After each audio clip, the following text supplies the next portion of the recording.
Assalamu alaikum, dear students. Today in this lecture, we'll talk about different writing styles. When I say writing styles, I mean narrative and descriptive writing, expository writing, report writing, for example, persuasive writing. So these are different writing styles. We'll start from expository writing. I believe in journalistic writing, expository writing is the most important writing style. As you know, that if you take a look at a newspaper, it's a combination of two types of writing. For example, objective and subjective. When I say objective, I mean all news writing is highly objective, and then you have some opinion pages also. For example, editorial page, where you have editorials plus articles. Then you have columns also, letters to editors as well. Then in magazines, you find some features also. So all these are actually opinion writing, and expository writing is something which is all about opinion writing.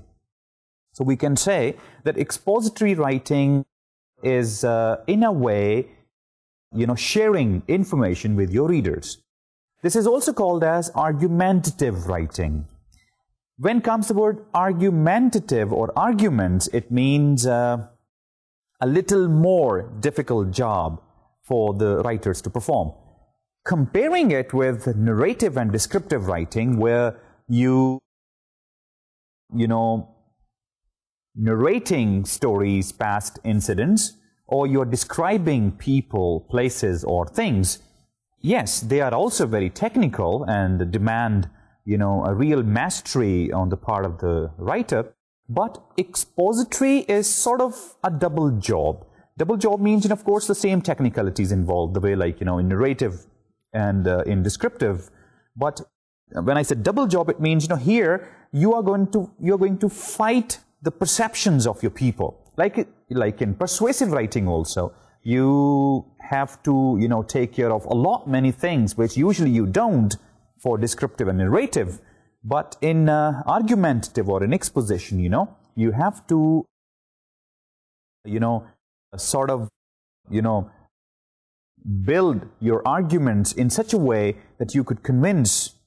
When we say descriptive or narrative, over there's no question of convincing your readers. Simply, you should be effective, you should be meaningful, the purpose is there, and you are writing to serve that purpose, and told the story successfully, described the person, place, or thing successfully, job is done. But over here, not just the task this much, but also, giving your arguments, giving your opinion, giving your point of view in such a manner which could be tactful, which could be, sort of euphemized, when your chances are that, with your arguments and with your opinions or with your point of views, others may be hurt. So you got to be a little more, I would say, tactful and diplomatic, in giving and, arguments and, sharing your points of views. That's why we call it, it's more difficult than descriptive and narrative. Look, why expository is difficult, the point which I discussed with you. Another point is that your readers, for example, I use the language that, you have to fight the perceptions of your readers. Yes, your readers, they may not agree with your arguments. Even your very readers may not agree. They may have very different point of view, about a matter which you are talking about. Let's say there is some international political issue and you want to give your opinion, yes, no, for example, and you say yes and your readers may say no. So you really have to, share your point of view with them in such a way that, you could very liberally, very moderately, give your opinion and also respect their opinions. So all these factors, have to be kept in mind. Another important thing is that, your arguments, for example, they may be irrelevant or they may be irrational, for example, or they may be far-fetched, in a way. Your arguments, may not come from, the close approximation, for example. So, of course, you will not be able, to, convince your readers. So this makes all, this exposition difficult. And of course, expository writing, you build upon some controversial issues. In exposition, usually we are given sides, like side A and side B, and then we are asked to either go for side A or go for side B, and then give some rational, give some logic, some pragmatics, why you are choosing A and why you are not choosing B. This is how we actually have to go all about. Topics now, they may be highly sensitive, frankly speaking. When I say controversial, they may be semi-controversial, but they may be highly controversial. For example, like topics about alcohol, topics about animal experimentation, capital punishment, for example, censorship, endangered species, gambling, biological weapons, genetic engineering, for example, global warming and homosexuality, immigrations, these days it's pretty common, and you can give, of course, you can agree or disagree with it, Then brain drains, let's say, old homes. In this part of the world, like, old home is a big issue, actually. I mean, people, mostly they always, like, sit, against it, that, this is not good. Then student gangs, for example, and medical ethics. So these are all controversial topics. You have to be very, very careful when you build your arguments about. Now, again and again comes the word argument. Look here. Arguments can be good and bad. Good arguments are, let's say, very generally speaking, good argument will be the one, which is very much, appropriate, very much reasonable, generally speaking. But very specifically speaking, a good argument will be the one which is primarily based upon some absolute or natural, truth. The first rule to discuss with you about what arguments are good: absolute truths and, natural truths. If you, sport your opinion or your point of view, if your arguments are based on some, some truths which are by nature correct, okay, so you will be the strongest in your opinion. Below this, arguments based upon scientific truths, for example, they will also be very effective and can convince, of course, your reader. Down this scientific truth comes pragmatics. If your arguments, they are neither based on absolute truths nor based on scientific truth, but still there is some logic, there is some rational. Your mind says yes. You talk to people and they do understand things. They do understand, the underlying, factors involved. Like, they say yes to your rational, okay? And next can be dogma. That plays another important role. All such arguments, which are, let's say, religiously quoted, for example. If no matter which religion, you come from, writer, if, for example, quotes any verse, or any injunction, for example, he tells you from some, let's say your religion, for example, or your dogma, for example, or your book, or your holy book, for example, very much blindly. Over there, the pragmatics is not the yardstick actually to find out the strength of that argument. Rather, it would be kind of like, your faith. Faith is what? Faith is something, which has no eyes. It's blind, okay? So, the yardstick actually for the religious arguments, for example, yardstick is totally different. So this is another, argument which we can say a good argument.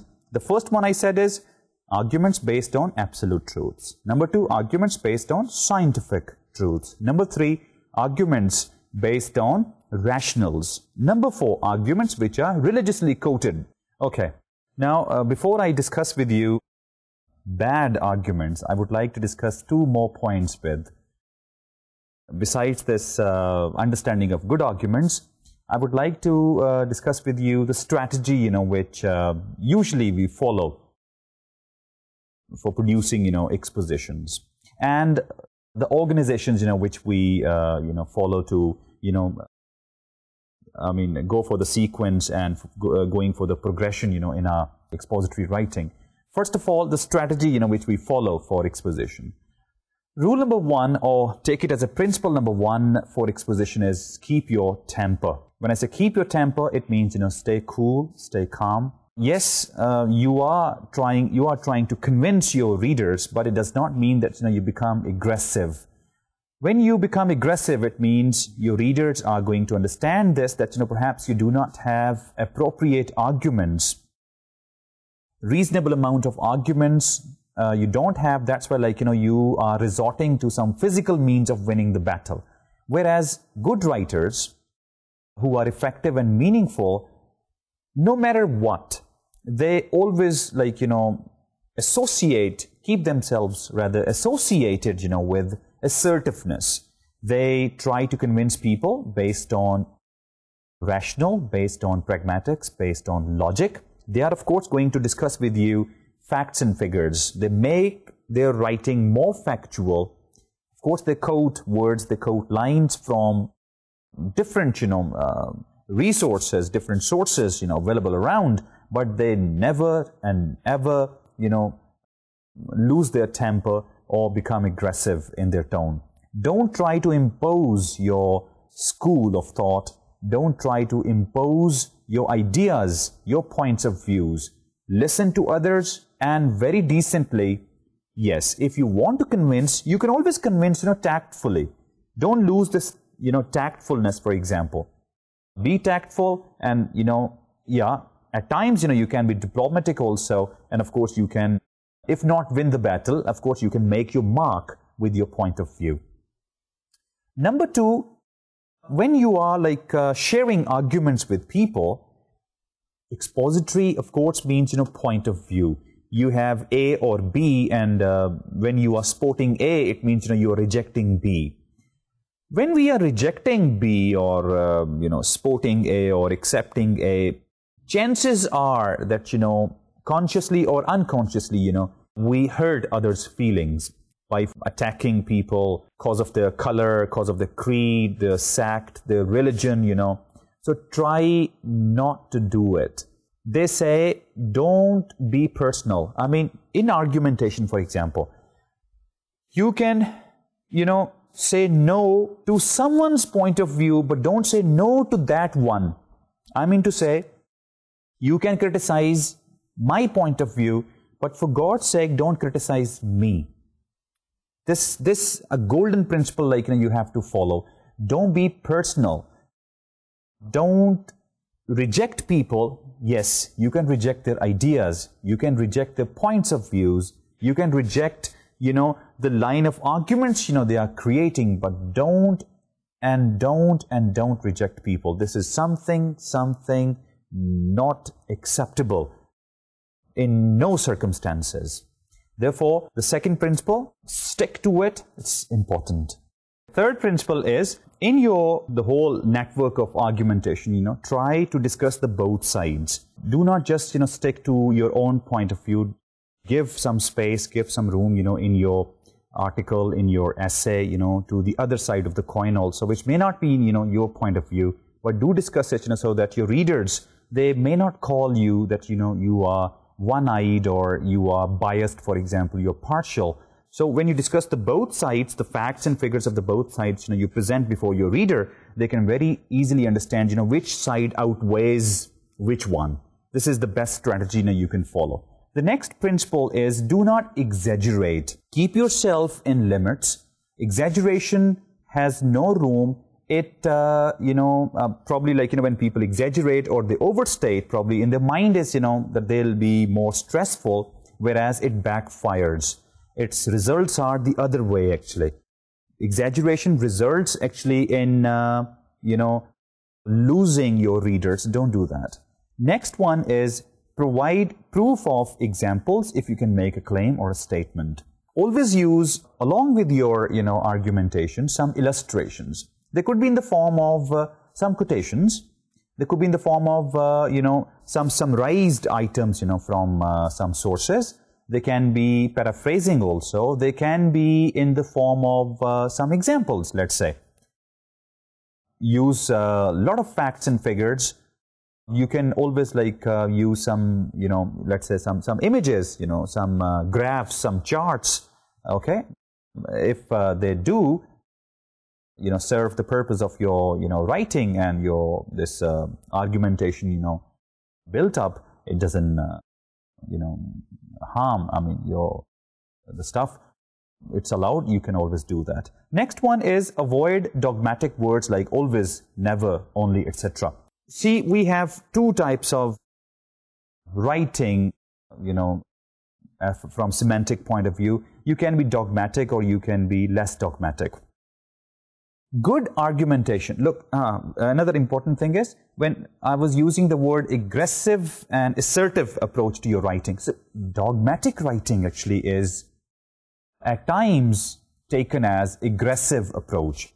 When you use the thing always, for example, never, for example, always and never does not, give any room for, the existence of the other side of the, aspect of the, or the reality.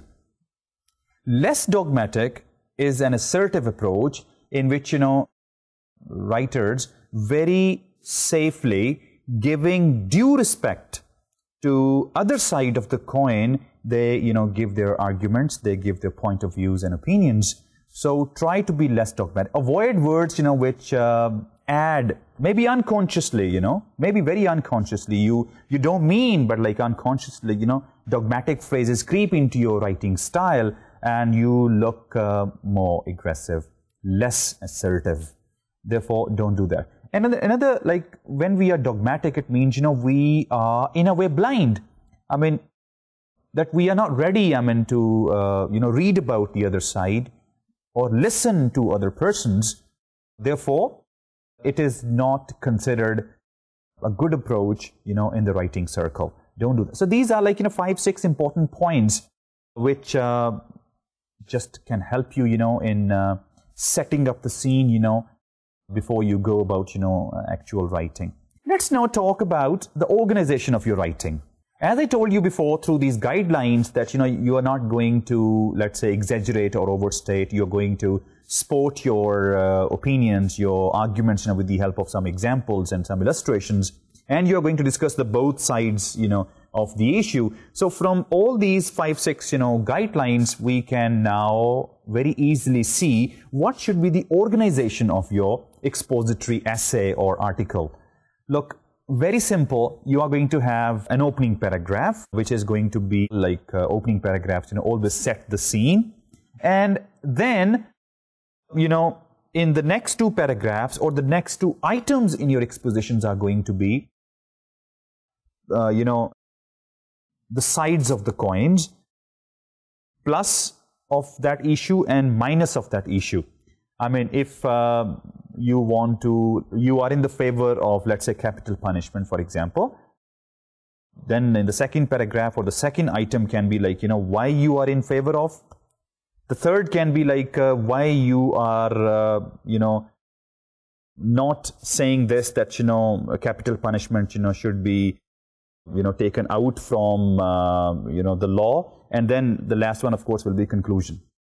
The better approach should be opening paragraph and then point of view of A, those who say that, capital punishment should be there.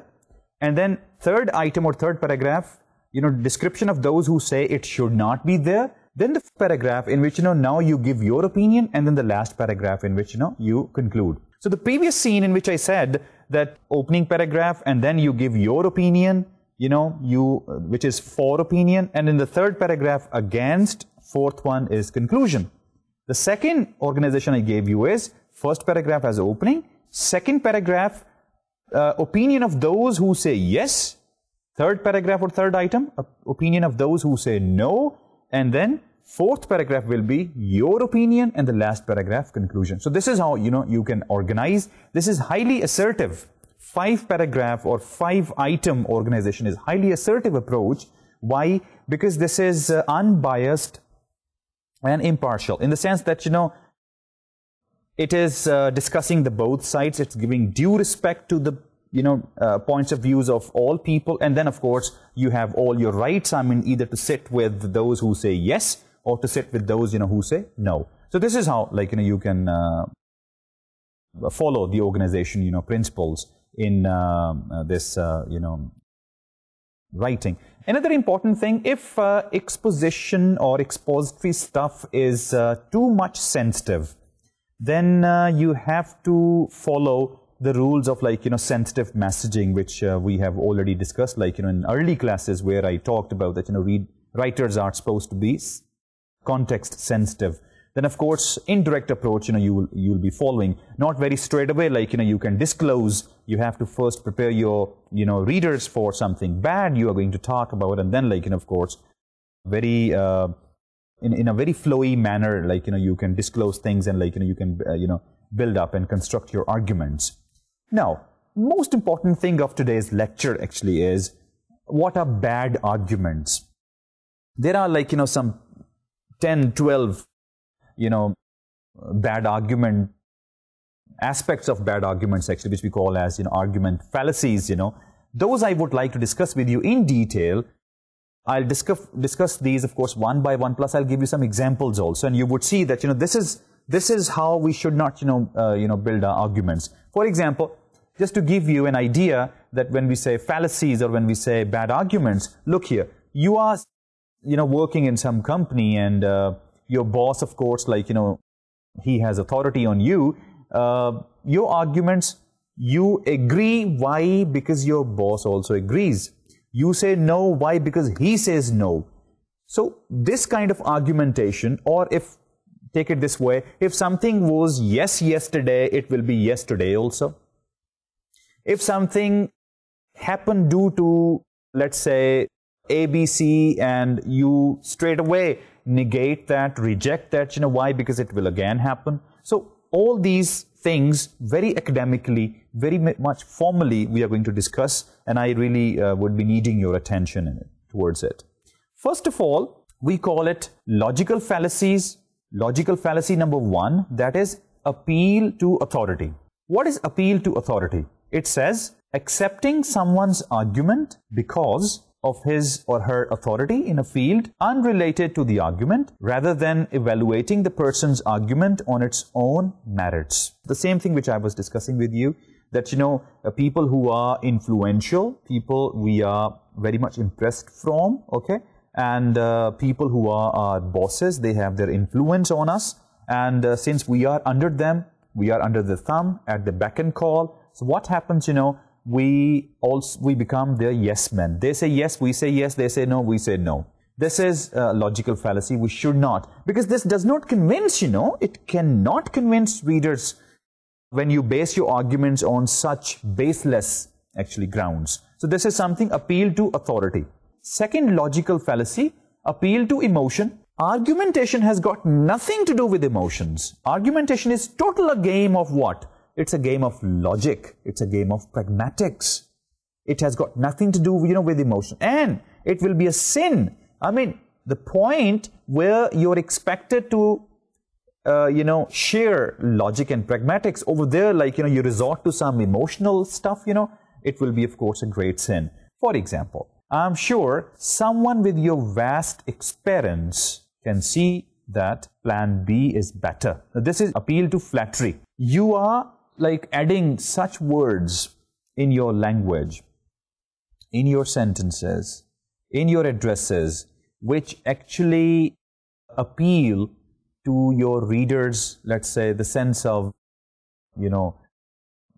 self-inflation, for example. What you're saying is then, a person like you who has vast knowledge, look, other person, of course, will give you little space, will give you little room, but he's not going to, he will of course understand that, the guy is trying to butter him, trying to flatter him. So this is another, logical fallacy which we should not resort to, that we should not try to, give undue respect or, this flattery or praise or appreciation, just because that, they will accept you, they will, pay you in the same coin. This is not the right way actually to build up your arguments.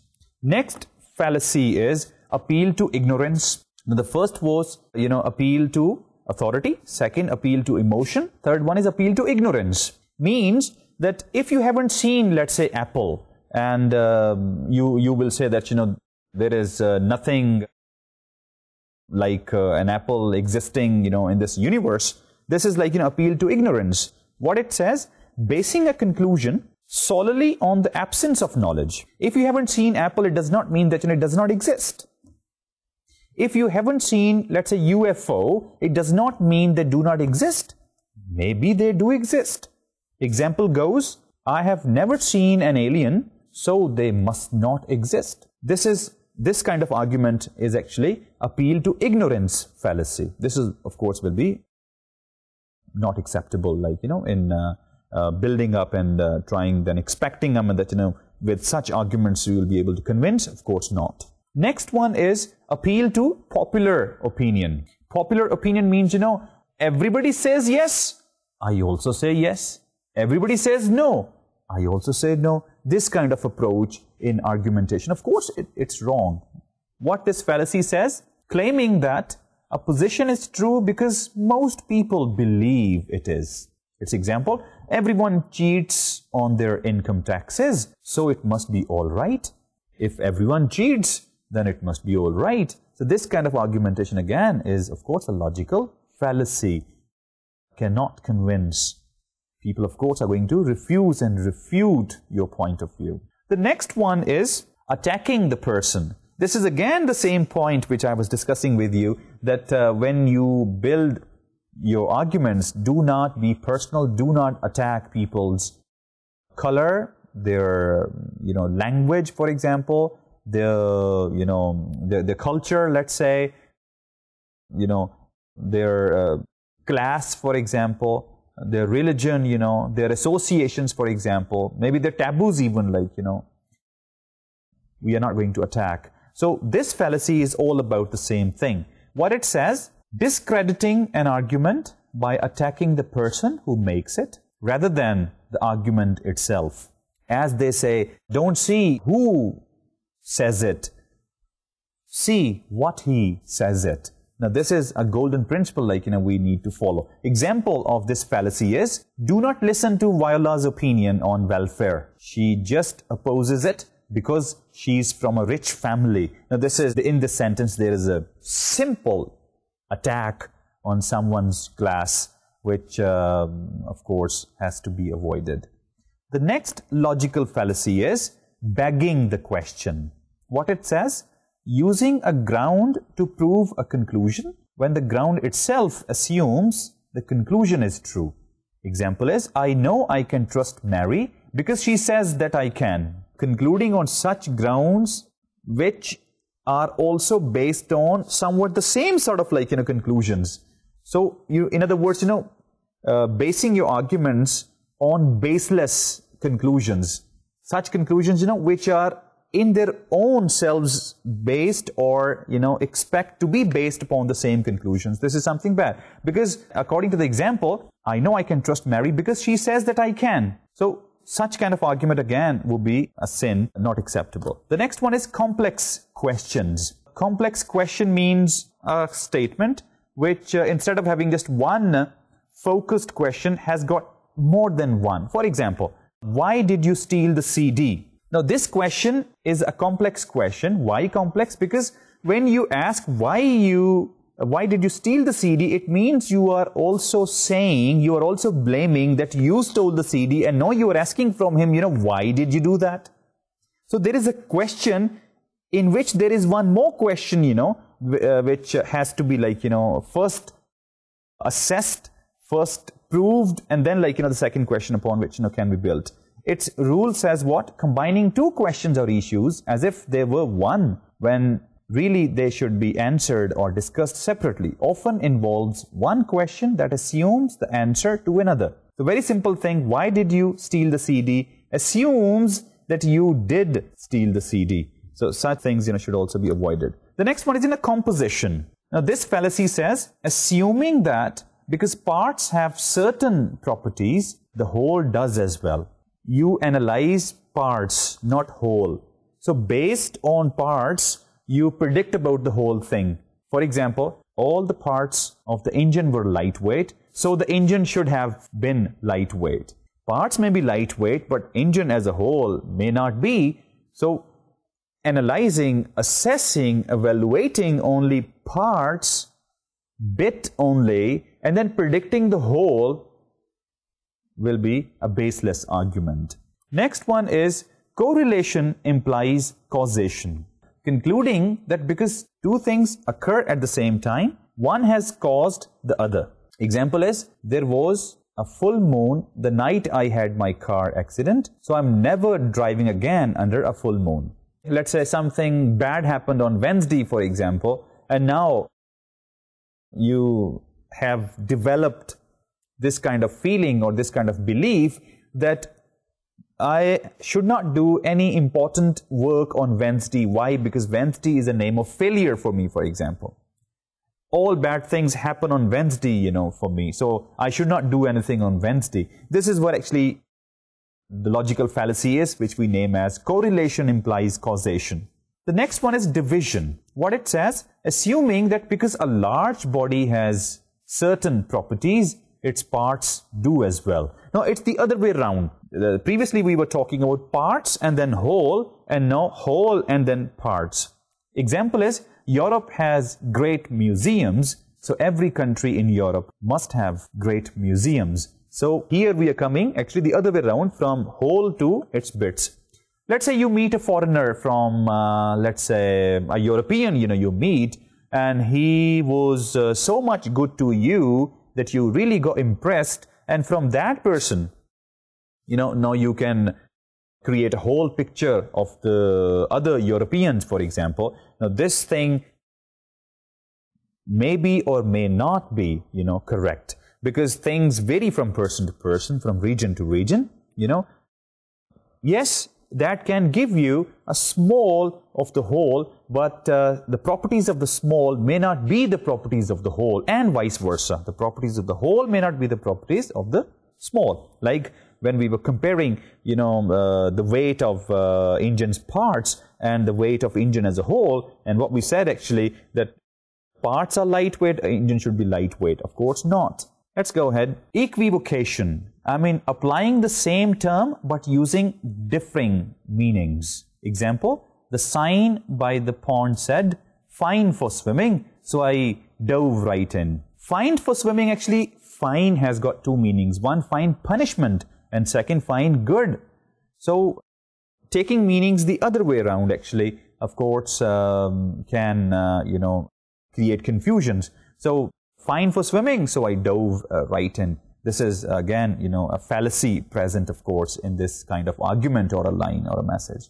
Next one is false cause and effect. What it says, claiming that because one event occurred before a second, it caused the second. One event occurred before second, so it caused the second. Example, yesterday I ate tuna sandwich and then failed my test. You ate tuna sandwich and you failed your test. And now you start believing that you failed because of that tuna sandwich eating, and in future, you're never going to eat tuna sandwich before your tests. This will be, of course, a fallacy. Then is a false dilemma. For example, suggesting only two solutions to a problem when other options are also available. If you remember, in the guideline I told you, discuss all possible aspects, or all possible points of views, of issues. That's always advisable. And then, of course, you can pick and choose, your side. So this fallacy says the same thing, that either resorting to only one aspect or discussing two aspects, where many different, parties are involved.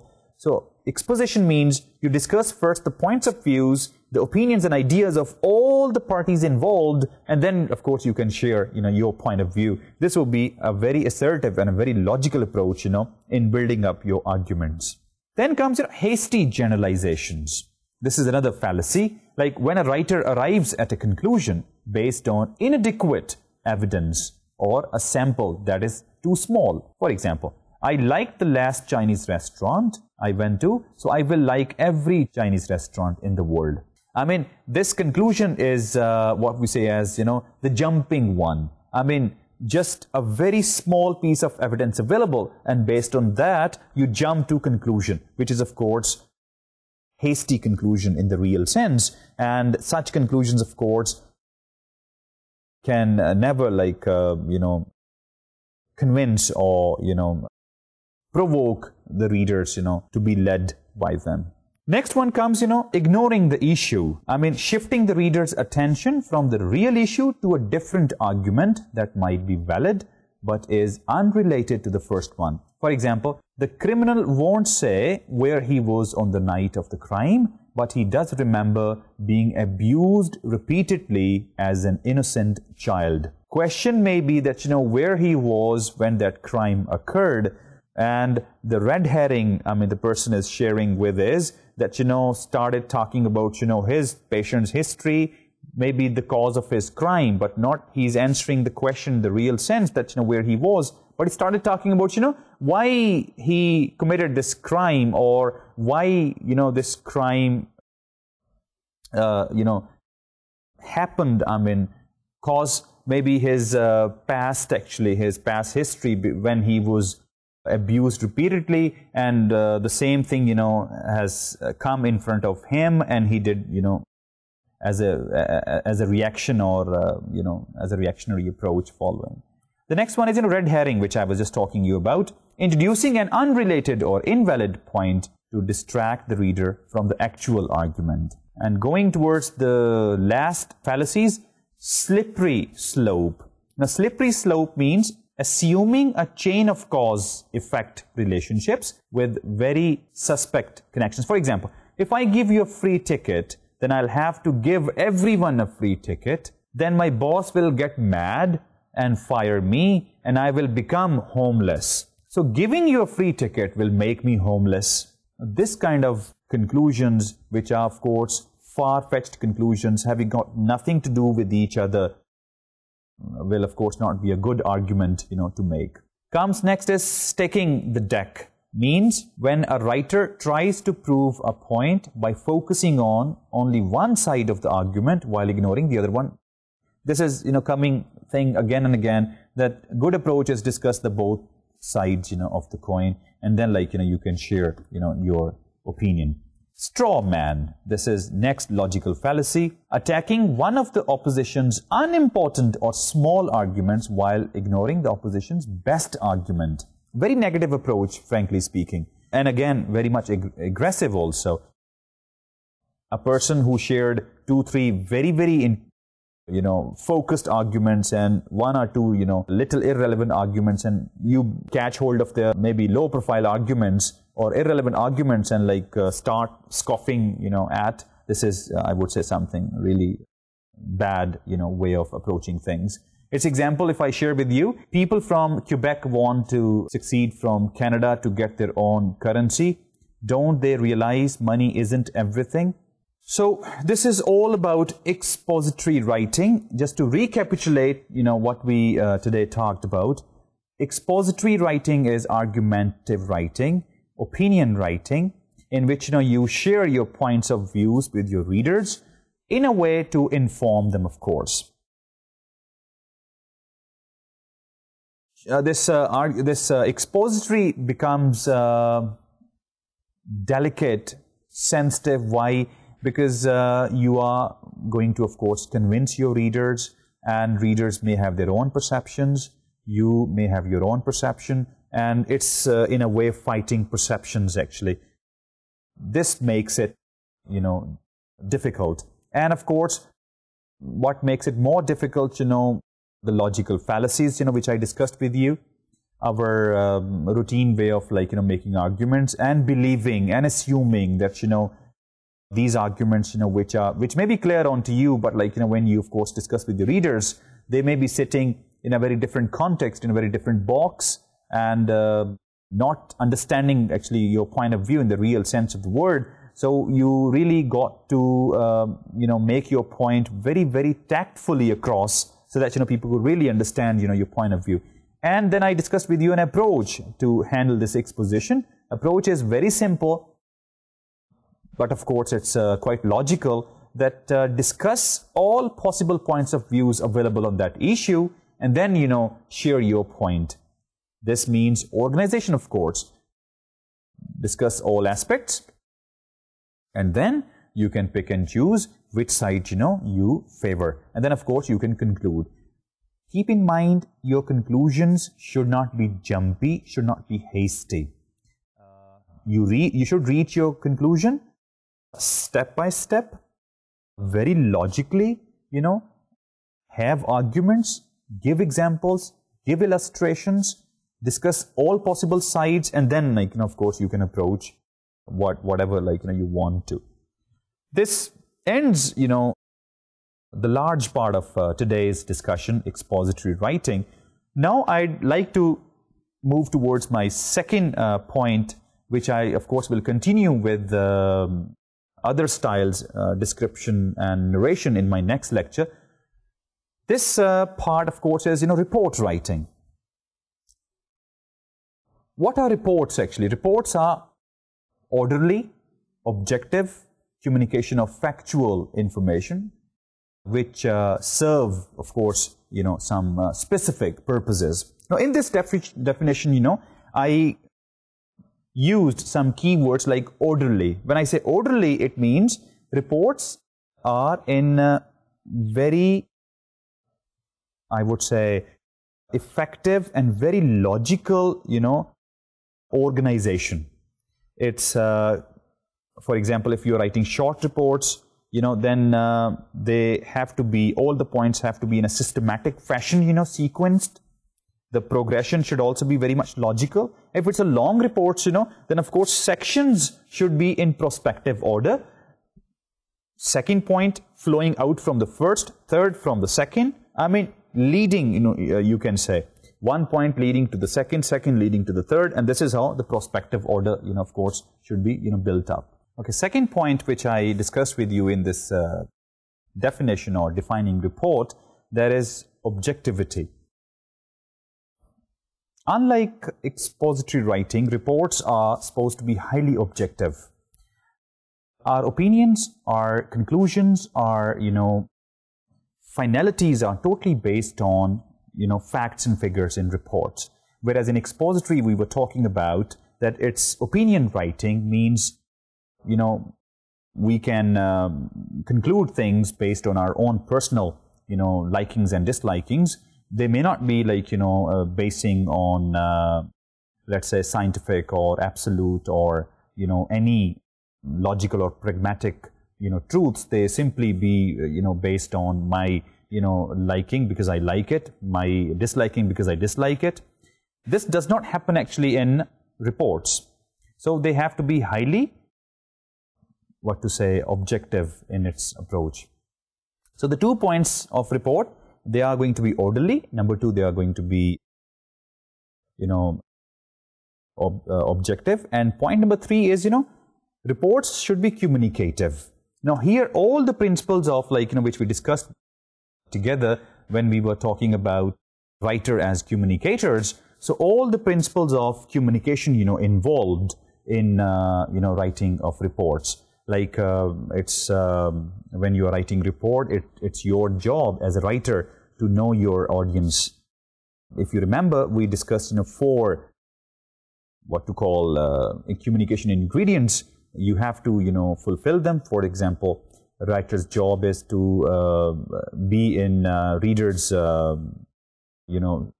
have socialization with your reader so that you could really know him in the real sense. Number 2, use common medium. I mean, your language reader should understand fully. Number 3, transmit your message through most effective, channel or medium. And then, of course, understanding will be there. So all the principles, all the rules of communication are very directly, of course, applicable in this report writing. Then the 4th point, when I was saying reports are what? They are orderly and objective communication of factual, information. Factual means, based on facts and figures. And then information. Information has, of course, its 6 packets. I mean, your report should answer all the 6 questions: who, what, when, where, why, and how. So these characteristics, of course, should be very much visible, very much present, in your reports. So orderly and objective communication of factual information that serves some specific purpose. Now, three more characteristics. Number one, reports should be service-oriented. They should help your readers to understand things. And number two, the last out of three, the second last one is that specific purpose.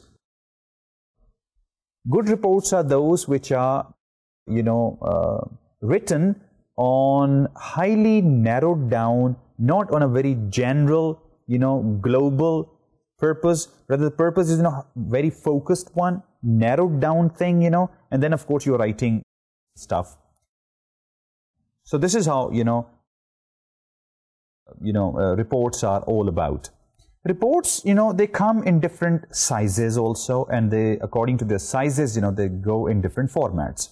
For example, when we talk about the length of reports, of course, reports are short and long. Short reports, usually go in two possible, formats, which we call as letter format or memo format. And long reports, they always are written in manuscript report formats. Now, first let's discuss, manuscript report format. Manuscript report format actually is, a format, which is used for reports which you cannot usually cover up following the letter or the memo. Now, how we decide, for example, you may ask me this question, that how do we know that which report is short and which is, long? Very simple rule. If your report is, let's say maximum 10 page, for example, if you can cover up your things in 10 page, that report is called as, short report. But something which is more than 10, for example, then it becomes, long report. And long reports, of course, follow the manuscript format. And short reports, as I told you, letter and memo. Discussing the manuscript report, first of all, look here. It's just like, a book. I mean, the book's lying in your personal library. Just, take hold of a book and, thumb through its different pages. You can very well understand that it has got its own title, and then there are, content pages also. Then the body of the book is there. Then if you move towards the end part of the book, there are some, further, let's say, references available. Then you find some, words alphabetically along with, page numbers mentioned. This is how, like, then you find somewhere, writer's picture, and then, reviews are also available, different writers or different, publishers' opinions, are given in. So this actually is a manuscript, format.